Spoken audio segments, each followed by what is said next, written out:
Sông chồn tướng con cáp tôi đã mình lại liền nơi sát tặc mũi bên con cáp tối mũi mùa giá kỳ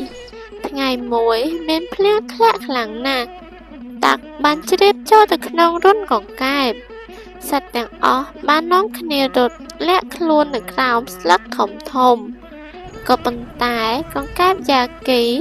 នៅតែសោចហើយលេងនៅលើទឹកភ្លៀងនោះមិត្តរបស់គេបាននិយាយថាកុំលេងវាអីយ៉ាគីអ្នកនឹងត្រូវបានទឹកភ្លៀងកំទេចឆ្អឹងជាមិនខានតែវាបាននិយាយទៅវិញថាខ្ញុំមិនខ្លាចនោះទេ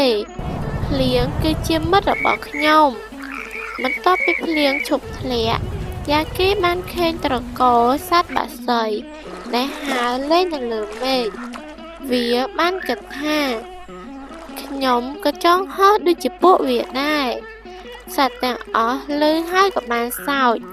និងនិយាយថាអូកង្កែបមិនអាចហោះបាននោះទេក៏ប៉ុន្តែយ៉ាគេមិនស្ដាប់នោះទេ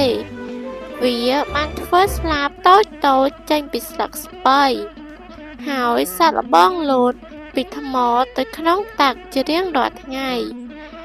រាល់ព្រឹកវាបានឡើងទៅលើថ្មខ្ពស់ហើយលោតចូលទៅក្នុងទឹកដើម្បីហាត់ហោះសត្វទាំងអស់មើលហើយនាំគ្នាសើចជាប្រចាំប៉ុន្តែវាមិនបានបោះបង់នោះទេនៅថ្ងៃមួយមានខ្យល់បក់ជាខ្លាំងហើយពេលដែលវាលោតស្លាបស្លឹកបានជួយវាឲ្យហោះបានឆ្ងាយជាងមុនយ៉ាគីពេលនោះសប្បាយចិត្តខ្លាំងណាស់ហើយវាបានសើចនិងនិយាយថាវា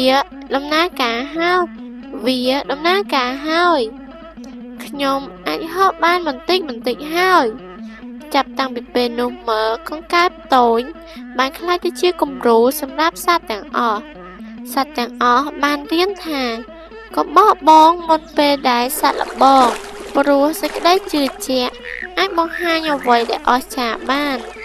តម្លៃអប់រំនៃរឿងនេះដែរបានបង្រៀនកុមារថាកុំខ្លាចនឹងការលំបាកនិងការសើចចំអកពីអ្នកដទៃការសាក់លបងនិងការខំប្រឹងប្រែងឲ្យអស់ពីចិត្តនិងជឿជាក់ទៅលើខ្លួនឯងនេះទើបអាចធ្វើអ្វីមួយដែលអ្នកចង់បាន